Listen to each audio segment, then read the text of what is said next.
Hello and welcome to our December edition of Amundi's Market Review. November ended with cases of Omicron variant being reported in an increasing number of countries and governments around the world, trying to contain the spread of this new strain.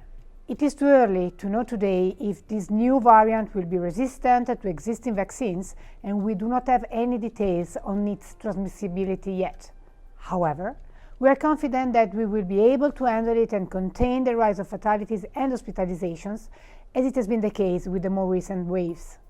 Targeted, selective lockdowns could also possibly be implemented to prevent another economic shock.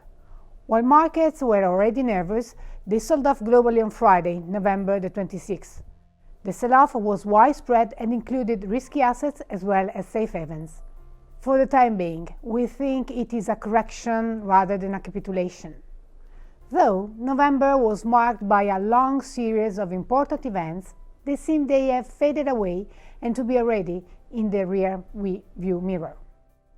The COP26 in Glasgow ended with the states announcing big commitments, but the details of their implementation are still missing. The reappointment of Jerome Powell as governor of the U.S. Federal Reserve for a second mandate is ensuring continuity in the monetary policy stance, and with the nomination of Lael Brainard as vice chair, there should be more emphasis on the labor market. There were rising political pressure and market concerns on how the U.S. Federal Reserve and the European Central Bank are managing inflation. The U.S., China, and the Organization of Petroleum Exporting Countries, OPEC, were at the forefront to contain the increase of oil and energy prices. The meeting between President Biden and Xi Jinping changed the policy tone on the Chinese foreign exchange, as it stated that a two-way fluctuation, the one, would be now the new norm. In the meanwhile, we confirm our conviction that inflation is not transitory, and it is more prudent to hedge against it. Growth will slow down not only because of the pandemic. This new outbreak is a global downside risk. Central banks will act with delay, attempting to extend further the cycle amid rising risks. This should favor risk assets in the medium term, but near-term risks have to be managed. While Chinese macroeconomic data in October was better than expected, the continuation of COVID cases in November will weigh on Chinese growth in the fourth quarter this year. We are further revising down quarter-on-quarter growth to 2-3% for this reason, and we expect targeted monetary easing ahead.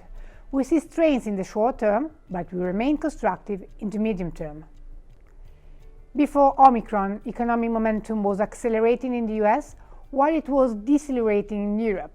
We are less bold in the relative preference Europe versus US for the time being.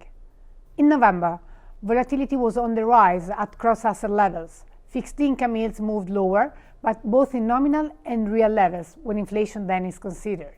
Equity markets flagged red, with the Hang Seng Index being the worst performer, minus 5% on average, and the S&P 500 almost flat, being the best performer. The US dollar depreciated versus the euro, while it remained almost stable versus emerging market currencies. Oil prices corrected lower, on average minus 15%. In our view, volatility is here to stay. We therefore maintain our cautious exposure and keep our seatbelt securely fastened. Thank you for listening. Please keep safe and see you next month for another market review.